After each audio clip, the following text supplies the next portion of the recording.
여러분 안녕하세요. 이번 영상에서는 조윤재의 하루 한 장 고전 수업을 소개합니다. 이 책은 고전 연구가이자 다산의 마지막 시리즈의 저자 조윤재님의 신간으로 365일 하루에 한 페이지씩 각기 다른 교훈을 정리한 책입니다. 2022년 11월 비즈니스북스에서 출간했습니다. 인생의 성장과 궁극적인 변화를 바라는 독자들에게 고전의 통찰과 지혜를 전하는 것을 목적으로 삼은 책입니다. 요일별로 말, 태도, 공부, 관계, 부, 마음, 쉼을 주제로 구분하여 찌를 주기로 같은 주제를 간단하게 읽을 수 있게 구성되어 있습니다. 논어, 명심보감, 도덕경, 책은담을 포함한 수십 권의 고전을 작은 메시지로 나누어서 가볍게 읽고 일상에 적용하는 데 좋은 책입니다. 무언가를 설명해야 할 때 장장 몇 페이지에 걸쳐 설명하는 것보다 핵심만을 뽑아내서 짧게 설명하는 것이 개인적인 경험으로는 더 어려웠던 것 같습니다. 그런 의미에서 이 책은 여러 권의 책을 집필하면서 쌓은 저자의 내공과 고전을 원전으로 읽으며 이 분야를 깊이 이해하고 있는 저자의 학식이 더해져 나온 결과물인 것 같습니다. 저자의 전작인 다산의 마지막 시리즈는 국내에서 30만 부 이상 판매될 정도로 주목을 받았습니다. 기회가 되면 저자의 전작도 한 권씩 소개해드리도록 하겠습니다. 본 영상에서는 울림이 큰 메시지 위주로 선별했습니다. 페이지마다 저마다의 깊은 이야기를 하고 있어서 책 전문을 읽어보시는 것을 추천드립니다. 개인적인 감상은 영상의 마지막에 넣었습니다. 자, 그럼 이제 시작합니다. 누구도 내 꿈을 대신 꾸지 못한다. 공손추가 스승인 맹자의 학문이 너무 높아서 도저히 따르기 힘들다는 하소연을 했다. 돈은 높고 아름답습니다. 하지만 마치 하늘에 오르는 것과 같아서 도저히 도달하지 못할 것 같습니다. 왜 도달할 수 있도록 낮추어서 날마다 부지런히 힘쓰도록 만들지 않습니까? 자신의 노력이 아니라 도의 차원이 너무 높다는 핑계를 대고 있다. 맹자는 공손추에게 이렇게 말했다.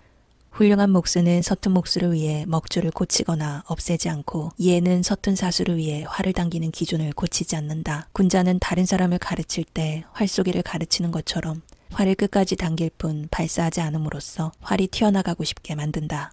스스로 크고 광대한 꿈을 꾸면 작은 문제는 해결할 수 있다. 마땅히 해야 할 일은 당연히 해낼 수 있다. 당승 형각이 말했던 것처럼 꿈을 펼칠 세상은 넓고 무대는 누구에게나 차별 없이 열려 있다. 하지만 스스로 꿈을 꾸지 않으면 그 꿈은 이룰 수 없다. 꾸지 않는 꿈을 누가 이룰 수 있겠는가? 바다는 광활해 물고기가 뛰어놀고 하늘은 높아 새들이 날아오른다. 돈과 삶의 품격을 바꾸지 마라. 이 얘기 공례의 맨 앞부분에는 무불경, 즉 공경스럽지 않은 일은 하지 말라는 글이 실려 있다. 그 밑으로 무학자가 수십 번 거듭해서 나오는데 그 말들이 모두 해서는 안 될 일들, 군자로서 피해야 할 불경한 일들을 일러주는 것이다. 위의 예문을 비롯해 이기기를 구함에 정도를 어기지 말고 지나치게 많은 것을 구하지 말라. 다른 사람의 신을 밟거나 앉아있는 좌석을 넘지 말라. 남의 이론을 표절하거나 무조건 따르지 마라와 같은 실생활의 세세한 부분까지 해서는 안 될 일들을 말해주고 있다. 재물 앞에서 구차해진다는 것은 재물을 구하려 자기의 모든 것을 건다는 의미다. 자신의 소중한 것들, 자존심과 품격을 모두 버리고 마치 구걸하듯이 매달리게 된다. 고난 앞에서 피하지 말라는 것은 고난이 힘들다고 도전을 포기하거나 자포자기하지 말라는 뜻이다. 눈앞에 유혹이 강할 때 혹은 너무 힘이 들어 포기하고 싶을 때 나에게 가장 소중한 것이 무엇인지를 돌이켜볼 일이다. 간절히 구하고 싶은 것이 있다면 어떤 유혹도 고난도 이겨낼 수 있다. 재물 앞에서 구차하게 구하지 말고 고난 앞에서 구차하게 피하지 말라.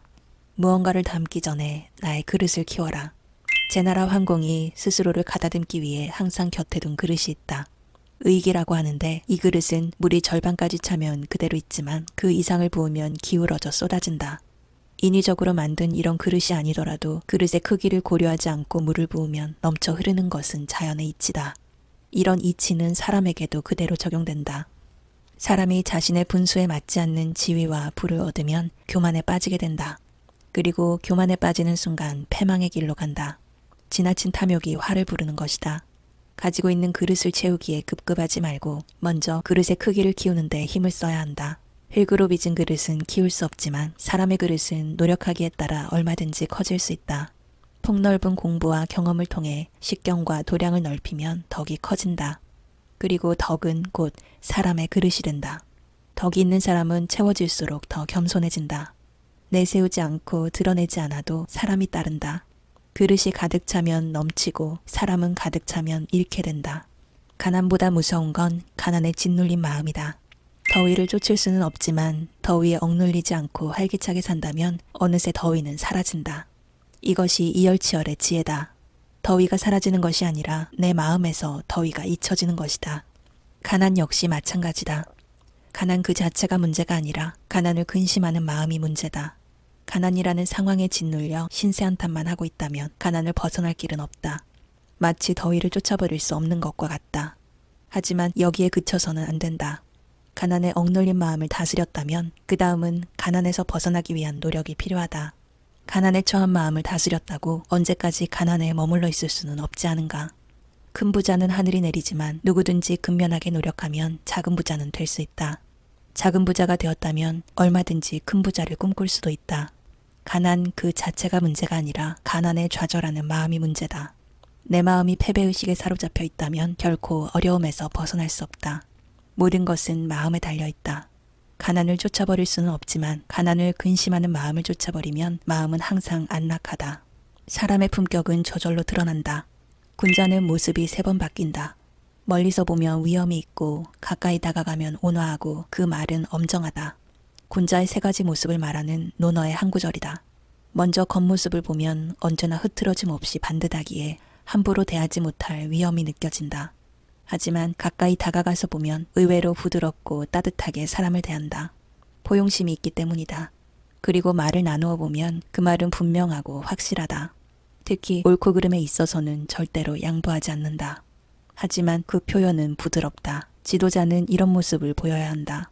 하지만 이런 모습을 의도적으로 꾸며내는 것으로는 부족하다. 내면에서 무르익어 꾸미지 않아도 자연스럽게 이런 모습이 나타나야 한다. 학문도 수양도 생활태도도 언행도 마찬가지다. 그러면 곁에 있는 사람이 모두 느낀다. 공자의 인격과 수양이 바로 그랬다. 위의 예문은 공자의 평소 모습을 보고 제자인 자하가 했던 말이다. 자하 역시 공자의 이런 모습을 보고 배워 탁월한 학자가 될 수 있었다. 곁에 있는 훌륭한 사람에게 배우면 그를 닮아가게 된다. 멈추지 않고 걸으면 반드시 도달한다. 제나라의 재상 양국어는 정권의 2인자였다. 그가 1인자 안자의 재능을 부러워하며 자신은 평생 안자에 미치지 못할 것 같다고 한탄했다. 그러자 안자는 이렇게 말했다. 꾸준히 노력하면 반드시 이룰 수 있다. 나 역시 다른 사람과 특별하게 다른 점이 있는 것이 아니다. 항상 포기하지 않고 노력했기 때문에 이룰 수 있었다. 사람들은 대단한 성공을 거둔 사람을 보면 재능과 실력을 타고났을 거라며 부러워한다. 머리 위에 후광이 있는 듯 느끼기도 한다. 하지만 그들에게 어떻게 성공했는지 물어보면 공통으로 대답하는 것이 있다. 내 타고난 성품은 남과 다름이 없지만 쉬지 않고 노력했기 때문에 큰 성공에 이를 수 있었다. 일도 공부도 마찬가지다. 꾸준히 쉬지 않고 노력한 사람이 좋은 결과를 만든다. 단지 우리가 해야 할 일은 그들을 관찰하는 것이다. 그들이 평소에 어떤 삶을 사는지 보고 그들의 장점을 보고 배우며 그들이 할 수 있다면 나도 할 수 있다는 용기를 가지면 된다. 그 사람도 사람이고 나도 사람이다. 그가 할 수 있다면 나도 할 수 있다. 행하는 자는 성취하고 걷는 자는 도달한다. 높이 뛰어오르려면 서 있는 곳부터 다져야 한다. 사람이 배우지 않는 것은 아무런 기술도 없이 하늘을 오르는 것과 같다. 여기서 하늘을 오른다는 것은 높은 곳으로 올라간다는 말이다. 높은 곳으로 올라가면 무엇을 얻을 수 있을까? 낮은 곳에서는 도저히 볼 수 없는 것들을 볼 수 있다. 구름 너머 더 높은 하늘을 볼 수 있고 멀리 펼쳐진 넓은 땅과 바다도 볼 수 있다. 사람들은 보는 것에 따라 만들어지기도 한다.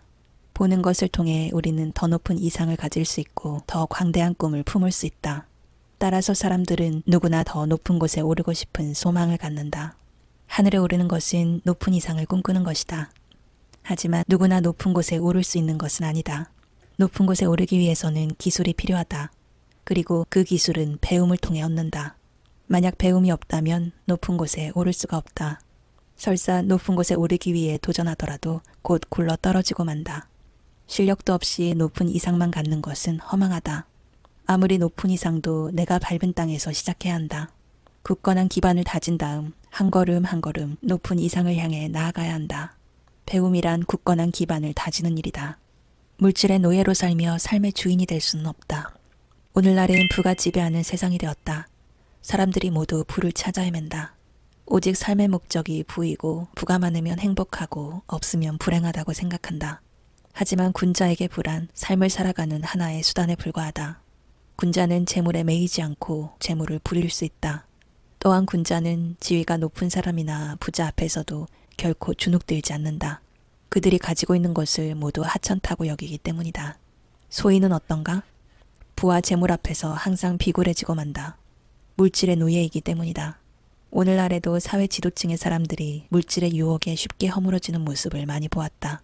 이를 놓고 보면 군자와 소인을 나누는 것은 지위가 아닌 부를 대하는 태도임을 알 수 있다. 아무리 높은 자리에 올라도 물질에 최고의 가치를 두는 사람은 소인에 불과하다. 부 앞에 비굴해지는 것도 끊임없이 부를 불리려고 쫓는 것도 모두 부의 노예가 되는 길이다. 이들의 삶은 행복할 수 없다. 무언가의 노예로 사는 삶이 어찌 행복하겠는가. 군자는 물질을 지배하고 소인은 물질에 지배당한다. 마음을 베풀 때는 오직 순수하라. 맹자는 줄 수도 있고 안 줄 수도 있는데 주는 것은 은혜에 상처를 입히게 된다고 말했다. 은혜를 베푸는 것은 반드시 순수한 마음으로 해야 한다는 것이다. 만약 자신을 과시하기 위해 은혜를 베푼다면 차라리 하지 않음만 못하다. 보답을 바라고 하는 것도 마찬가지다. 의도를 가진 선행은 자선행위가 아니라 장사에 가깝다. 은혜에 보답할 수 없는 사람이란 은혜를 갚을 능력이 없는 사람을 말한다. 평소에는 전혀 관심이 없다가 매년 연말이면 불우한 이웃을 찾는 사람들이 있다. 특히 정치인들이 많은데 이들은 자신의 자선행위를 알리는 보도자료를 언론사에 돌린다. 이쯤 되면 더 이상 선행이 아니라 자기 홍보를 위한 활동이 된다. 한 걸음 더 나아가 자기 만족을 위한 행위도 마찬가지다. 진정으로 불우한 사람의 마음을 헤아리고 같이 아파하는 것이 아니라 자기 자신을 높이기 위한 일일 뿐이다. 진정한 선행이란 왼손이 하는 일을 오른손이 모르게 해야 한다. 남들은 물론 자신조차도 자신이 베푼 선행을 의식하지 말아야 한다. 그것이 바로 진정한 선행이다. 은혜를 베풀 때는 그 은혜에 보답할 수 없는 사람에게 하라.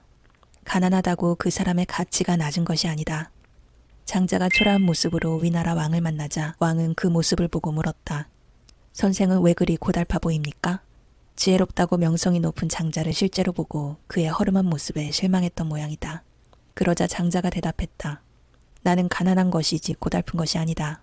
자신은 단지 부를 추구하지 않았을 뿐이지 가난이 자신에게 어떤 영향도 주지 않는다고 당당히 대답한다. 가난은 누구에게나 현실적인 어려움을 주지만 그것이 그 사람의 가치를 결정짓지는 않는다. 부자라고 해서 훌륭한 사람인 것은 아니며 가난하다고 해서 인격이 모자라지도 않다. 오직 부라는 기준으로 사람을 판단하는 이들의 안목이 잘못된 것이다. 위대한 인물들은 대부분 가난을 이겨내고 큰일을 이루었다. 그들을 보면 가난이 문제가 아니라 가난을 이겨내지 못하는 마음이 문제임을 알 수 있다. 지금 가난하다면 반드시 지켜야 할 것은 자존감이다. 그리고 반드시 가져야 할 것은 가난을 곧 이겨낼 수 있다는 확신이다. 가난한 것이지 고달픈 것은 아니다. 무언가를 얻으려면 생각하고 생각해야 한다. 생각하면 얻지만 생각이 없으면 얻지 못한다. 맹자가 제자 공도자에게 마음을 따라야 대인이 된다고 가르치며 했던 말이다. 대학 경 1장에도 이렇게 실려 있다. 멈출 것을 안 다음에는 정해지는 것이 있고 정해진 후에야 마음이 고요해질 수 있고 고요해진 후에야 편안해질 수 있고 편안해진 후에야 생각할 수 있으며 생각한 후에야 얻을 수 있다. 이 말들이 지닌 공통적 의미는 무엇일까? 무언가를 얻으려면 반드시 생각을 해야 한다는 것이다. 조직의 리더들은 머리를 써서 일하는 사람이다. 이것은 군대도 마찬가지고 기업도 마찬가지다. 리더가 자신의 힘을 자랑하면 그 조직은 망하고 만다. 항우의 예를 보면 잘 알 수 있다. 자신의 용맹함과 힘만 믿고 부하들을 신뢰하지 않음으로써 자신보다 세력이 훨씬 약했던 유방에게 패배하고 만다. 병법서를 보면 많이 싸워서 이기는 장수보다 싸우지 않고 이기는 장수를 최고로 인정해준다. 힘보다는 지략을 더 중요시한 것이다. 조직을 이끄는 리더들은 지략으로 조직을 이끌어야 한다. 군자는 머리를 쓰고 소인은 힘을 쓴다. 배움을 대하는 자세가 인생을 결정한다. 나면서부터 아는 사람이 최상이고 배워서 아는 사람이 그 다음이다. 공공에 빠졌을 때 배우는 사람은 그 다음이고 곤란을 만나도 배우지 않는 사람은 최하등이다. 나면서부터 아는 사람이란 배우지 않고도 세상만사를 꿰뚫어보는 성인과 같은 사람을 말한다. 공자 스스로는 나는 열심히 배워서 아는 사람일 따름이라고 부인했지만 당시에 이미 성인으로 인정받았다. 평범한 사람은 그런 능력을 가질 수 없기에 열심히 배우고 노력함으로써 배운 사람이 될 수 있다. 그리고 자기 몫을 하게 된다. 이들이 두 번째 차원이다. 배움의 필요를 느끼지 못해 등한시하다가 막상 공공에 빠져서야 뒤늦게 배우는 사람도 많다. 이들이 세 번째 차원이다. 맨 마지막 차원, 최하등의 사람은 곤란을 당해도 배우려 하지 않는 사람이다.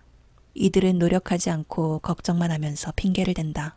다른 사람을 탓하고 환경을 탓하고 심지어 하늘을 탓한다. 이들은 끝까지 고난을 벗어나기 어렵다. 두 번째든 세 번째든 어떤 상황에 있더라도 배움의 길을 가는 사람은 어려움을 이겨낼 수 있다. 과정이 다르고 노력도 다르지만 종국에는 이를 이룬다. 하지만 어떤 상황에서도 배우지 않는 사람의 결말은 뻔하다. 배움에서 최하등이면 삶에서도 최하등이 될 수밖에 없다. 일상의 곳곳에서 음악으로 숨을 쉬어라. 음악은 조화의 예술이다. 음악을 즐겨 들으면 조화로운 성품과 감성 능력을 기를 수 있고 마음의 휴식도 얻는다. 음악은 옛날 선비들의 학문과 수양에 있어서도 가장 중요한 요소였다. 예문과 함께 악기에 실려있는 글이 그 이유를 말해준다. 예와 악은 잠시라도 몸에서 떠날 수 없다. 음악을 이루어서 마음을 다스리면 조화롭고 곧고 자애롭고 신실한 마음이 솟아난다. 조화롭고 곧고 자애롭고 신실한 마음이 생겨나면 즐겁고 즐거우면 편안하고 편안하면 오래가고 오래가면 그것이 곧 하늘이고 하늘이면 신령스럽다. 하늘은 말을 하지 않아도 신실하고 신실하면 노하지 않아도 위엄이 있다. 즉 음악을 이룸으로써 마음을 다스리는 것이다. 음악은 조화의 예술로서 즐거움을 주고 마음을 다스리고 몸과 마음을 수양하게 한다. 물론 오늘날 옛 선비들처럼 음악을 치열한 수양의 수단으로 삼기는 어렵다. 하지만 바쁜 와중에 틈을 내 휴식으로 직접 악기를 다루는 취미로 벅찬 현실을 벗어나는 위로로 음악은 큰 역할을 한다. 음악은 삶의 여가와 휴식을 즐기는 가장 좋은 방법이다. 음악을 이루어서 마음을 다스리면 조화롭고 곧고 자애롭고 신실한 마음이 솟아난다. 스스로를 돕지 않는 사람을 도울 순 없다. 공자의 뛰어난 제자 10명을 공문십철이라 부른다. 염류는 정치에 뛰어나 공문십철에 뽑혔는데 그에게도 부족한 점이 있었다. 논어 옹야에서 염유가 공자에게 말했다. 스승님의 도를 좋아하지 않는 것은 아니지만 힘에 부칩니다. 그러자 공자는 힘이 모자라면 하다가 중간에 그만두는데 너는 하기도 전에 미리 선을 긋고 있구나 라고 꾸짖었다. 미리 자신의 능력을 판단해 도전조차 하지 않으려는 것은 열등감과 패배의식이다. 훗날 염유는 실권자 개강자의 가신으로 일하면서 백성을 착취해 공자에게 파문을 당한다. 아무리 훌륭한 스승이라 해도 스스로 노력하지 않는 사람은 가르칠 방법이 없다. 자주적으로 움직이지 않으면 어떤 교육도 소용이 없는 것이다. 이것은 일에서도 인생에서도 마찬가지다. 발전하는 사람은 언제나 자신을 끊임없이 다그쳐 도전해 나간다. 하지만 고민하지 않고 이 정도면 됐다며 안주하는 사람에게는 더 이상의 발전은 없다. 대충 만족하며 사는 인생은 대충 그저 그런 수준에 머무른다.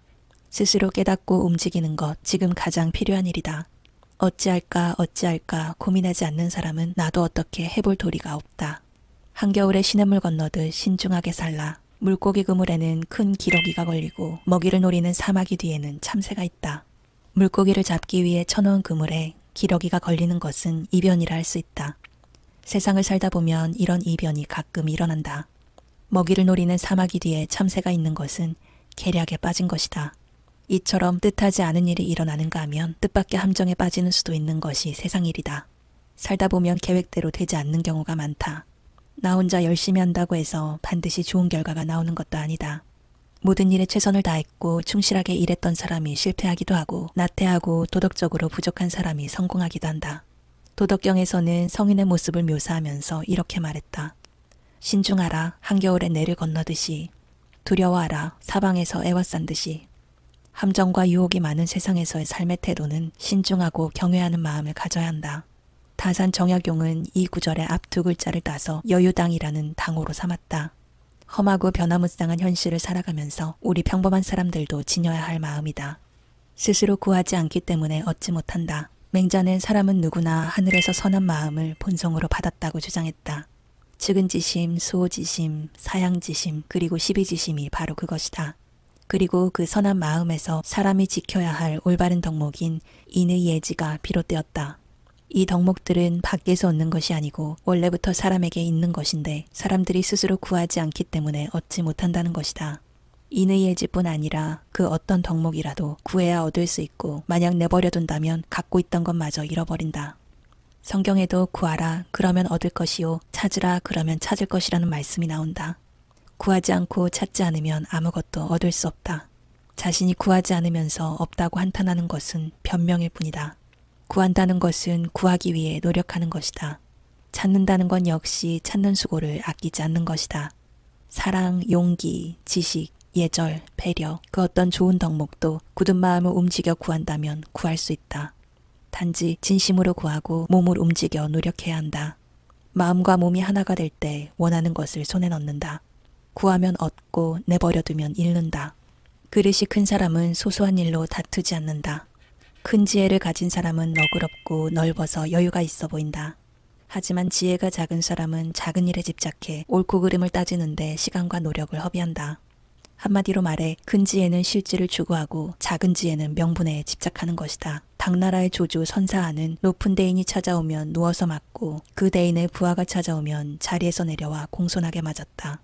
의아하게 생각한 제자들이 그 이유를 묻자 선사는 큰 사람은 트여있기 때문에 작고 소소한 일에 연연하여 다투지 않는다. 하지만 식견이 좁은 사람은 시시콜콜 따지기를 좋아한다고 말했다. 삼국지의 영웅 제갈량은 8살 난 아들 제갈점에게 보낸 편지에서 이렇게 당부했다. 마음이 맑지 않으면 뜻이 맑아질 수 없고 마음이 안정되지 않으면 뜻을 크게 이룰 수 없다. 크게 알고 탁 트일 수 있는 방법은 분명한 뜻과 평안한 마음을 갖는 것이다. 크게 안다는 것은 탁 트인 것이고 작게 안다는 것은 좁디 좁은 것이다. 이루고자 한다면 지식과 의지가 필수다. 사람에게는 누구나 욕심이 있다. 본성적으로 원하고 바라는 바가 있기에 삶을 유지할 수 있는 것이다. 하지만 욕심이 지나치면 탐욕이 된다. 욕심을 채우기 위해 지켜야 할 도리를 벗어나거나 한계를 넘어 더 많은 것을 채우려는 욕구다. 마음속의 악마란 바로 이러한 탐욕을 말한다. 이런 탐욕을 이기려면 먼저 그것이 무엇인지 알아야 한다는 것이 주지론이고 그것을 억제할 의지력이 필요하다는 주장이 주의론이다. 위 예문에서는 개인의 탐욕을 이기려면 이 두 가지가 모두 필요하다고 말한다. 먼저 지식으로 악마의 정체를 정확히 파악해야 한다. 지피지기 백전불태라는 성어처럼 적을 알고 나를 알아야 위험에 빠지지 않는다. 그 다음은 두려워하거나 위축되지 않고 적과 싸우는 담대함이다. 적을 알았다면 악마를 베어 없애야 하는데 그때 필요한 것이 강한 의지다. 인생의 모든 측면이 그렇듯이 탐욕을 이겨내는 것도 지식과 의지가 동시에 따라줘야 결실을 맺을 수 있다. 인생의 큰 문제는 언제나 탐욕을 억제하지 못해 일어난다. 지식과 의지로 탐욕을 제어할 때 우리 삶은 순탄해질 수 있다. 지식은 마음속에 악마를 비추는 밝은 구슬이요 의지는 악마를 베는 지혜의 칼이니 이 두 가지는 모두 없어서는 안 된다. 가난해도 부자의 태도로 산다. 열려전에는 노나라의 선비 검로의 이야기가 나온다. 검로가 죽자 증자가 문상을 가서 그의 아내에게 시호를 어떻게 지을지 물었다. 검로의 아내가 편안함을 원하자 증자가 물었다. 선생께서는 평생을 빈곤하게 살며 영화를 누리지 못했는데 어찌 강으로 지으시려 합니까? 그러자 그의 아내가 말했다. 남편은 평생 벼슬을 하지 않았고 임금이 내린 곡식도 마다했습니다. 가난하고 천하게 살아도 근심하지 않았고 부귀를 얻지 못해도 조바심 내지 않았습니다. 평생 인과 의를 구하며 살았으니 강이라고 짓는 게 마땅하지 않겠습니까? 시인 도연명은 검로의 인품에 감동해 자신의 시 오류선생전에서 이를 인용했다. 검로가 평생 비천함을 근심하지 않고 부귀에 급급하지 않았다고 하니 오류선생이 바로 그 사람의 짝이다. 오류선생은 바로 도연명 자신이다. 자신의 삶에서 이루고 싶은 것이 있다면 귀감이 되는 사람을 찾아 그를 닮으려 애써야 한다. 부와 가난에 대한 삶의 태도는 더욱 그렇다. 어렵기에 더욱 노력이 필요하다. 가난하고 천하게 살아도 걱정하지 않는다. 부귀를 얻지 못해 조바심 내지도 않는다. 모든 관계는 나를 아는 것에서 시작된다. 다른 사람을 아는 자는 지혜롭고 스스로를 아는 자는 명철하다. 도덕경 제33장에 실려있는 글로 이 글의 다음에는 다른 사람을 이기는 자는 힘이 있고 스스로를 이기는 자는 진정으로 강한 자라고 쓰여있다. 여기서 명은 지보다 강은 유력보다 더 높은 차원이다. 다른 사람을 아는 것도 지혜롭지만 자신을 아는 것은 그 차원을 넘어 명철함이 있어야 한다. 또한 다른 사람을 이기는 것도 대단하지만 정말 어려운 것은 자신을 이기는 것이다. 그만큼 자신을 알고 자신을 이기는 것은 최고의 경지다. 우리 삶은 수많은 사람과의 관계로 이루어져 있기에 사람에 대해 아는 일은 정말 중요하다.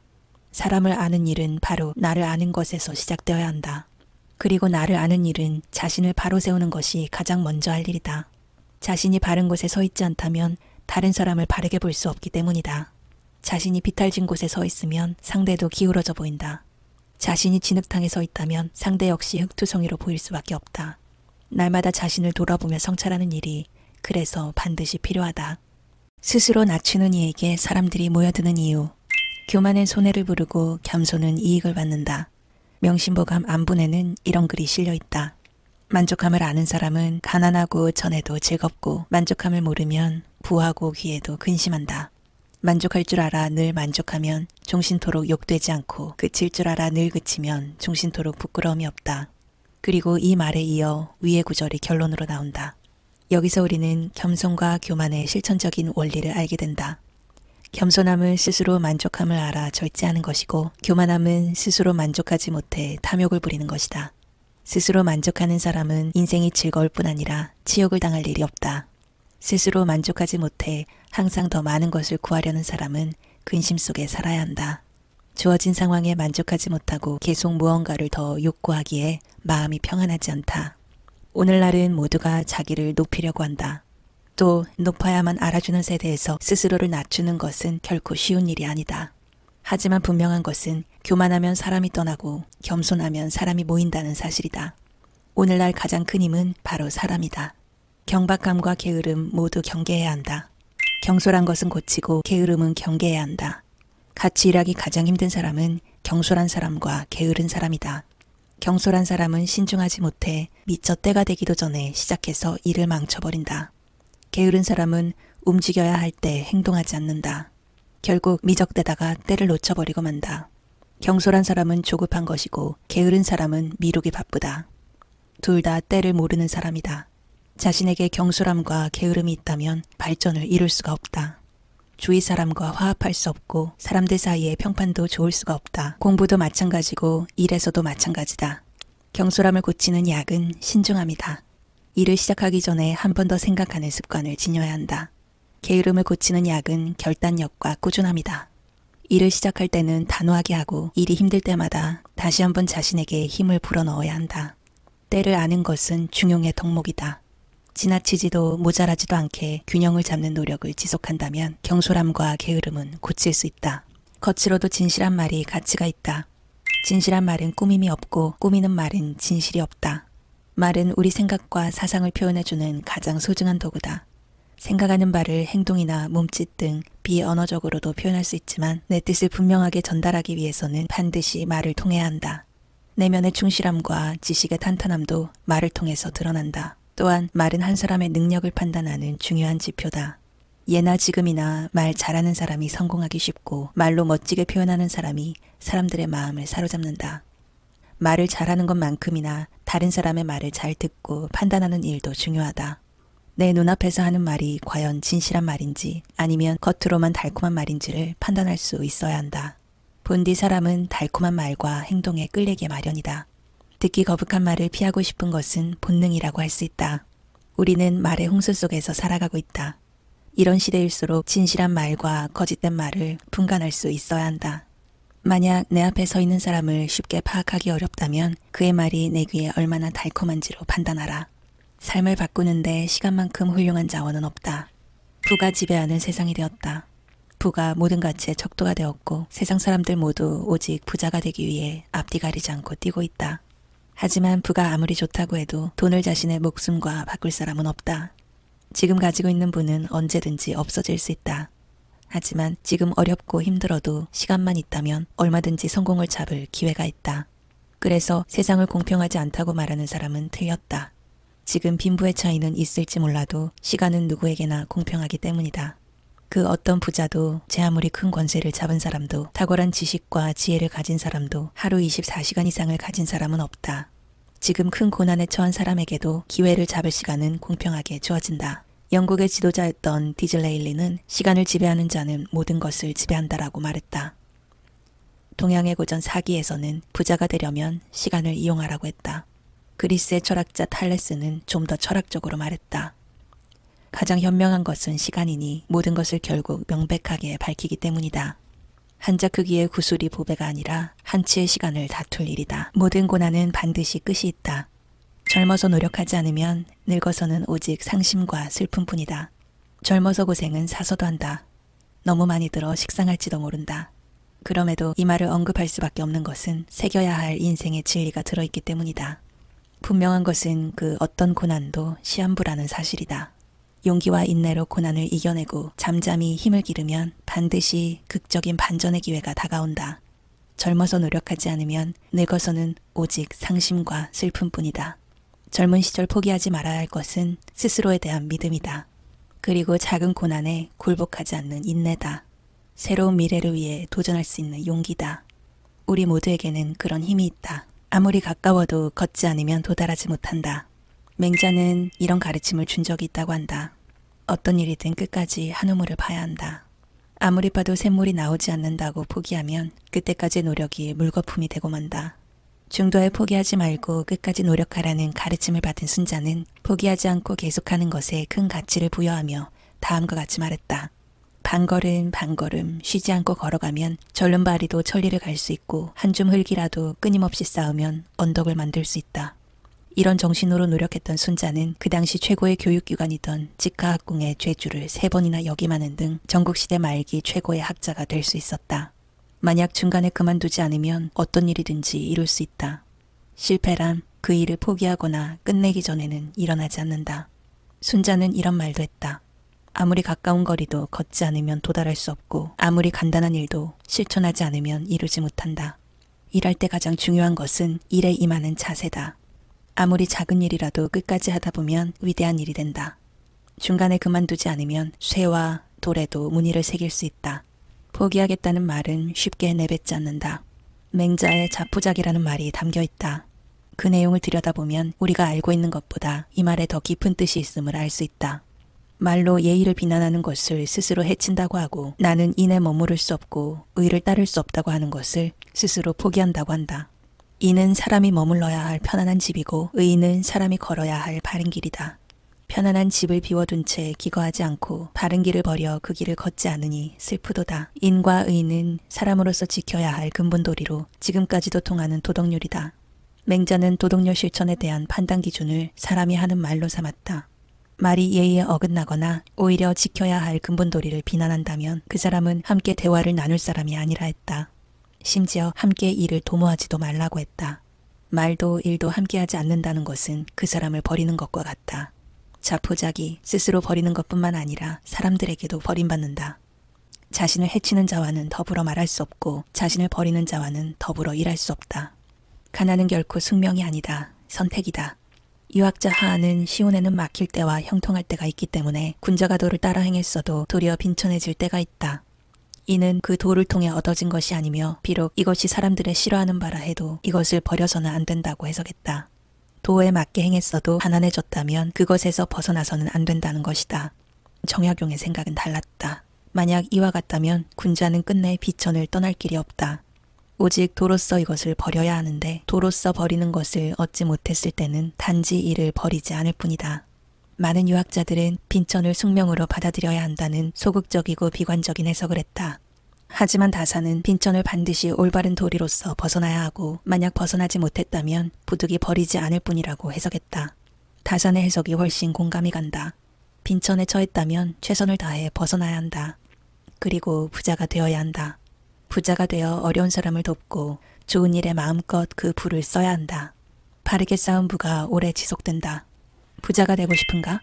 치욕을 참고 목숨을 걸고 친구를 버리고 의로움을 버려라. 부자가 되는 방법을 역설적으로 이야기하고 있다. 부자가 되려면 이런 일들을 해야 하는데 이를 다 감수하고도 부자가 되려 하느냐는 말이다. 정당한 방법으로 부자가 되려고 하면 그 길이 너무나 멀어 보인다. 그래서 사람들은 수단과 방법을 가리지 않고 빨리 부자가 되려고 한다. 하지만 불의한 방법으로 모은 돈은 그 결과가 좋지 못하다. 빨리 부자가 되려다가 빨리 패가망신하는 경우도 많다. 온갖 수모를 참고 목숨을 걸 정도로 위험한 일도 감수하고 믿었던 친구까지 저버리고 온갖 불의한 일을 했지만 그 결과가 참혹한 경우도 우리는 자주 목격한다. 가장 비근한 예가 바로 도박이다. 합법적인 방법인 로또 역시 마찬가지다. 당첨이 되었다고 좋아하지만 얼마 지나지 않아 더 비참한 상황이 되는 경우가 많다. 부를 무조건 나쁜 것으로 생각하고 부자를 경멸하는 것은 시대착오적인 생각이다. 부자의 방식을 배워 나 역시 부자가 되는 것이 타당하다. 하지만 반드시 올바른 부자가 되어야 한다. 정당한 방법으로 쌓은 부는 그 바닥이 굳건하다. 쉽게 흔들리지 않으며 오래 지속된다. 내 안에 잠든 거인을 깨워줄 사람을 찾아라. 리더의 가장 중요한 소임 중에 하나는 아랫사람을 키워주는 것이다. 아랫사람의 장점과 단점을 잘 살펴서 장점은 키워주고 단점은 고치도록 조언한다. 그렇게 할 때 그 부하는 잠재력을 발휘하고 크게 성장할 수 있다. 부하나 동료를 경쟁 상대로 생각하는 것이 아니라 함께 성장할 사람으로 생각할 때 이런 자세가 나온다. 하지만 소인은 아랫사람을 키워주지 않는다. 키워줄 능력도 없지만 부하가 성장하면 자기 자리에 위협이 될까 두려워 길을 막아버린다. 단점은 비난하고 질책하면서 장점을 칭찬하지 않는다. 이러면 결국 부하의 길을 막는 것은 물론 자신의 조직도 자기 자신도 퇴보하고 만다. 이것을 역으로도 생각할 수 있어야 한다. 우리는 윗사람을 선택할 수 없다. 하지만 주위를 살펴 나를 키워줄 수 있는 사람을 찾고 배움을 청할 수는 있다. 단점을 고치도록 조언해주고 장점을 키워줄 수 있는 멘토를 찾아야 한다. 멘토는 반드시 윗사람이 아니어도 된다. 동료나 아랫사람도 상관없다. 누구에게든 배울 수 있는 사람의 미래는 밝다. 모두가 함께 밝혀주기 때문이다. 군자는 상대방의 좋은 점은 키워주고 나쁜 점은 막아주는 사람이다. 소인은 그 반대다. 내가 가진 안팎의 것들을 돌본다. 자신의 의 바탕은 사물이나 사람이 갖추고 있는 본질을 말하고 형식은 사람이 노력해서 꾸민 겉모양을 말한다. 겉만 번드르르한 사람은 실속이 없고 내실이 있다고 해서 외양을 전혀 꾸미지 않는 것도 바람직하지 않다. 논어 옹야에서는 이 말 외에 별다른 설명을 하고 있지 않다. 하지만 안연에서는 이 말에 대해 공자의 제자 자공이 알기 쉽게 설명해준다. 위나라의 대부 극자성이 자공에게 물었다. 군자는 본래 바탕만 갖추고 있으면 되지 겉모습은 꾸며서 무엇하겠습니까? 그러자 자공이 이렇게 대답했다. 안타깝구려. 선생이 그렇게 말하는 것을 보니 내 말이 끄는 마차도 선생의 혀를 따르지는 못할 것입니다. 겉모습도 바탕만큼 중요하고 바탕도 겉모습만큼 중요합니다. 호랑이와 표범의 털없는 가죽은 개와 양의 털없는 가죽과 같습니다. 겉과 속이 조화롭게 어우러지는 사람이 되어야 한다. 반드시 실력을 갖추어야 하고 가진 실력을 제대로 표현할 수 있는 능력을 갖추어야 한다. 자기 표현의 시대다. 가진 것을 충실하게 오히려 그 이상으로 드러낼 수 있는 사람이 바람직하다. 바탕이 형식을 누르면 거칠어지고 형식이 바탕을 누르면 거칠애가 된다. 할 일을 생각하기 전에 하지 않을 일부터 정하라. 사람은 누구나 하고 싶은 일이 있다. 작게는 일상에서 원하는 것이 있고 크게는 훌륭한 인생을 위해 이루고 싶은 꿈이 있다. 모두 꿈을 이루기 위해 노력하지만 다 이루지는 못한다. 꿈을 이루려면 먼저 간절한 마음이 있어야 한다. 하지만 간절함이 강해질수록 반드시 유념해야 할 것이 있다. 아무리 꿈과 이상이 좋다고 해도 그것을 위해 나쁜 수단을 쓰고 방법을 가리지 않아서는 안 된다는 점이다. 그런 식으로는 진정한 성취가 될 수 없을 뿐더러 결과의 정당성도 얻지 못한다. 오직 세속적인 성공만을 위한 공부, 주자하게 이론적 바탕을 마련한 정자는 이렇게 말했다. 하지 않는 바란 가릴 바를 아는 것이다. 오직 능히 하지 않음이 있음으로써 훌륭한 일을 할 수 있다. 무조건 일을 성취하는 것보다 올바르게 성취하는 것이 중요함을 뜻하는 말이다. 사람은 연약하기에 욕심과 감정에 휩쓸리면 이겨내기가 어렵다. 따라서 반드시 내 마음의 잣대를 정해야 한다. 법과 원칙에 어긋나는 일, 양심에 벗어나는 일은 하지 않는다. 명확하게 정한 기준이 있다면 하지 말아야 할 일을 하고 후회하지는 않을 것이다. 사람으로서 하지 않은 바가 있은 다음에 해야 할 일이 있다. 무작정 잘해주거나 너그러워서는 안 된다. 사람들은 어떤 일이든지 과거와 비교하는 습성이 있다. 심지어 은혜를 받는 것도 마찬가지다. 만약 지금 받는 은혜가 전과 비교해서 모자라면 사람들은 불만을 갖는다. 앞서 받았던 은혜를 잊어버리는 것이다. 혹은 곁에 있는 다른 사람과도 비교한다. 은혜를 받은 기준이 자신이 받은 것이 아니라 다른 사람이 받은 것이 된다. 엄격함도 마찬가지다. 위 예문에 이어지는 글을 보면 이렇다. 위엄은 엄함으로부터 너그러워져야 한다. 만일 먼저 너그럽고 나중에 엄해지면 사람들이 그 혹독함을 원망한다. 이처럼 처음에 자신에게 너그럽던 사람이 엄해지면 원망하게 된다. 은혜와 위엄을 베푸는데도 지혜가 필요하다. 받아들이는 사람의 심리를 고려해서 최대한의 효과를 기해야 한다. 은혜를 베풀고도 합당한 감사를 받지 못하는 것처럼 안타까운 일은 없다. 은혜는 열붐으로부터 짙어져야 한다. 만일 먼저 짙고 나중에 옅어지면 사람들이 그 은혜를 잊는다. 부자가 되는 세 가지 핵심: 노동, 지혜, 시간. 가진 것이 없으면 몸을 쓰라. 조금 가졌다면 지혜를 쓰라. 이미 부자가 되었으면 시간을 이용하라. 사기에 실려 있는 단계별로 부를 이루는 방법이다. 첫 단계는 가진 것이 없을 때는 몸으로 노력하는 것이다. 자본이 없다면 몸을 써서라도 종잣돈을 모아야 한다. 그 다음 단계는 조금 모았으면 지혜를 쓰는 것이다. 자본을 어느 정도 모았다면 그 다음은 지식으로 뒷받침해야 한다.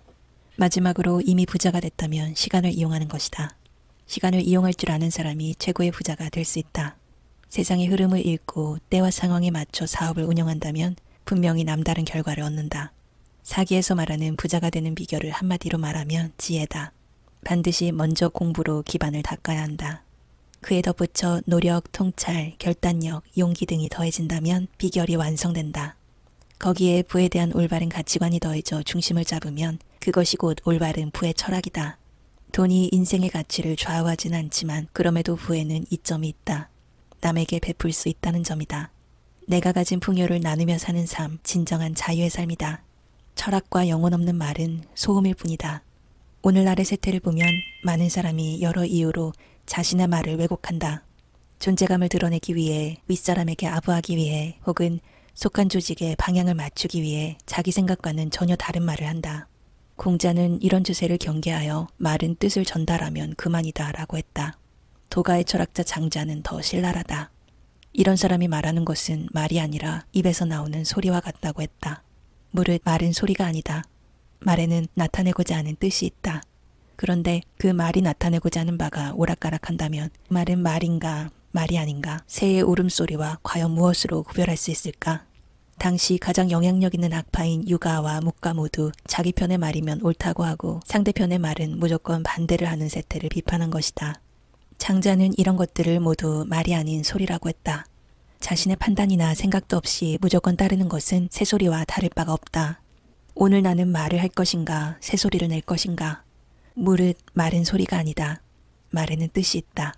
완벽을 바라지 말고 강점을 발견하게 하라. 사람은 누구나 각자의 장단점을 갖추고 있다. 그런데 한 가지 관점에서만 사람을 평가한다면 그 사람의 가치와 장점을 제대로 평가하지 못하게 되고 그 사람 역시 능력을 제대로 발휘할 수 없게 된다. 사람들이 보기에 하찮은 재주라 해도 상황에 따라서는 얼마든지 기묘하게 쓰일 수 있기에 결코 그 능력을 폄하해서는 안 된다. 계명고도의 고사가 이를 잘 말해주고 있다.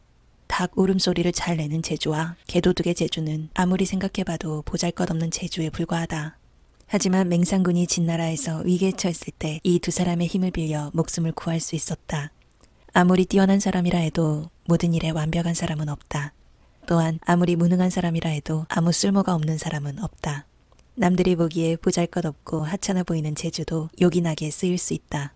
완벽한 사람이든 무능한 사람이든 자신만의 강점을 찾는 것이 성공적인 인생을 위해 가장 필요한 일이다.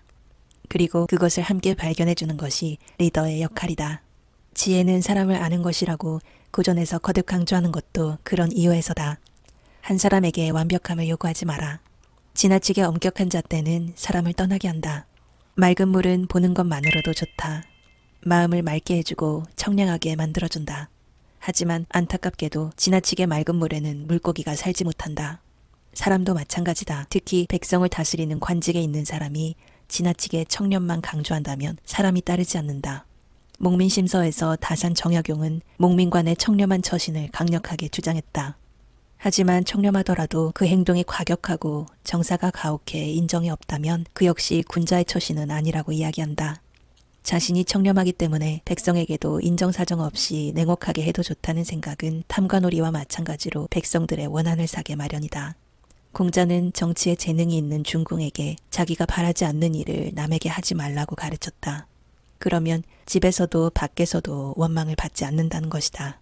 정치인은 사람들의 원망을 사는 일을 금기로 삼아야 한다. 청렴함은 지도자 자신에게는 엄격하게 적용하는 것이 당연하다. 하지만 백성에게는 기준이 달라져야 한다. 따르지 못할 기준을 정해놓고 가혹하게 처벌한다면 견딜 사람이 없다. 어느 순간 모두 떠나버릴 것이다. 물이 너무 맑으면 고기가 없고 사람이 너무 엄격하면 따르는 사람이 없다. 세상이 혼탁할수록 나의 처신을 관리한다. 창랑의 물이 맑은 곳은 세상이 순조롭게 잘 다스려지는 경우를 비유한다. 이때는 벼슬길에 나서서 뜻을 펼치는 것이 좋다. 창랑이 흐린 것은 세상이 혼란함을 비유한다. 이때는 발을 씻듯이 깨끗이 포기하고 은둔하는 것이 좋다. 초나라에서 시인 구런이 초방되었을 때 은자였던 한 어부를 만났다. 구런이 어부에게 세상이 흐리고 더러워 깨끗한 자신이 추방되었다고 말하자 어부는 상황에 따라 처세할 수 있는 사람이 진정한 성인이라는 뜻으로 위 예문의 구절을 답했다. 깨끗하고 아름다운 사람들이 능력을 발휘하고 성공을 거두는 세상이 되면 좋겠지만 우리가 사는 세상은 그렇지 못하다. 부조리와 권모술수가 판을 치고 선한 사람보다 나쁜 사람들이 득세하는 경우도 많다. 그렇다고 훌륭한 사람들이 은둔에 숨어버린다면 세상은 더욱 타락하고 만다. 이루고 싶은 꿈이 있다면 상황을 원망할 것이 아니라 그 꿈을 이루기 위해 노력해야 한다. 상황을 이기지 못하고 굴복당한다면 어떤 일도 이룰 수 없다. 공부는 나를 완성하는 데 그치지 않고 세상을 좋게 만들 수 있어야 한다. 창랑에 물이 맑거든 각근을 씻고 흐리거든 발을 씻어라. 말과 글은 마음을 반영하고 마음은 말과 글로 표현된다. 말은 마음의 소리요 글은 마음의 그림이다. 서한의 철학자 양홍이 자신의 책 언에서 했던 말이다. 그 문장 뒤로 말과 글을 통해 군자와 소인의 인격이 드러난다. 말과 글은 그 사람의 마음의 움직임을 드러낸다. 말과 글은 모두 마음의 표현이며 인격의 실체라는 것이다. 더불어 반드시 염두에 둘 것은 신체와 마음은 상호작용을 한다는 사실이다. 말로 자신의 마음을 드러내지만 그 말이 또 마음에 영향을 끼친다. 선하고 아름다운 마음을 지닌 사람은 나오는 말도 선하고 아름답다. 역으로 선하고 아름다운 말을 쓰면 마음도 그 말을 닮아 선하고 아름다워진다. 마음속에 품은 뜻이 크고 담대하다면 말도 당당해야 한다. 말이 담대하면 마음도 점차 굳건해진다. 글도 마찬가지다. 다사는 글의 뜻을 둔 청년을 가르치며 이렇게 말했다. 문장이란 무엇일까? 학식이 안으로 쌓여 그 아름다움과 멋이 겉으로 드러나는 것이다. 기름진 음식을 먹으면 몸에 윤기가 흐르고 술을 마시면 얼굴에 홍조가 피어나는 것과 다름없는데 갑자기 이룰 수 있겠는가? 말도 글도 마음의 표현이다. 먼저 마음을 충실하게 채워야 한다. 멀리 보고 크게 행하라. 공자의 제자 자하가 거보의 읍제가 되었다. 비록 크지 않은 고을이었지만 잘 다스리고 싶은 마음에 스승인 공자에게 좋은 정치를 물었다. 공자는 빨리 성과를 내려고 욕심부리지 말고 작은 이익에 마음을 빼앗기지 말라고 말해준다. 그리고 그 이유를 이렇게 설명해 주었다. 빨리 성과를 보고자 하면 도달할 수 없고 작은 이익에 마음을 빼앗기면 큰 일을 이룰 수 없다. 빠른 결과를 원하면 누구나 마음이 조급해진다. 특히 다른 사람과 비교하는 마음이 생기면 더욱 그렇다. 조급하고 초조한 마음에 무리한 일, 정도를 벗어난 일을 하게 되고 오히려 일은 더 늦어진다. 그 다음 작은 이익을 탐하면 원대한 계획은 세울 수 없다. 크고 위대한 일은 그에 걸맞는 시간과 노력이 필요한 법이다. 바로 대기만성의 의미와 같다. 노력 없이 빠른 성과를 내려고 하면 큰 그릇은 만들 수 없다. 학문과 수양 그리고 일에 있어서도 마찬가지다. 대기만성의 원리, 반드시 새겨야 할 소중한 원리다. 큰 꿈을 이루고 싶다면 더욱 그렇다. 단기간에 이루려 하지 말고 작은 이익을 쫓지 마라. 거칠애를 벗어나 삶의 본질에 집중하라. 남다른 것, 특이한 것을 추구하는 세상이다. 그래서 다른 사람과 차별화하기 위해 노력하고 남이 갖지 못한 것을 가지려고 분투한다. 기업이 만드는 제품도 마찬가지다. 남다른 것, 특별한 것, 다른 기업의 제품에는 없는 기능과 특징을 자랑한다. 물론 수많은 경쟁자, 다양한 경쟁 상품이 넘치는 요즘 세상에는 필요한 전략이다. 하지만 지나치게 남다른 것을 추구하다 보면 오히려 보편성을 잃고 복잡해진다. 모든 사람, 모든 사물은 극치에 다다르면 단순해지고 본질에 충실해진다. 단순함과 자연스러운 아름다움이 최상이다. 르네상스 시대의 위대한 예술가 미켈란젤로는 아름다움이란 모든 과잉을 제거한 것이라고 말했다. 모든 거칠애와 군더더기를 제거하고 단순화할 수 있어야 아름다운 것이다. 진정으로 탁월한 사람이 되고 싶다면 지금 하고 있는 일에 평범한 일상에 최선을 다해야 한다. 일상에 충실하지 않으면서 남다른 것만 추구하면 우스꽝스러운 사람이 되고 만다. 자연스럽게 드러나는 내면의 충실함이 가장 소중한 가치다.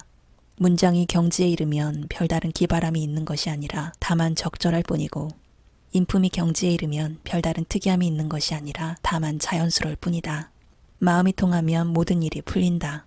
사람의 마음은 밝은 곳과 어두운 곳으로 이루어져 있다.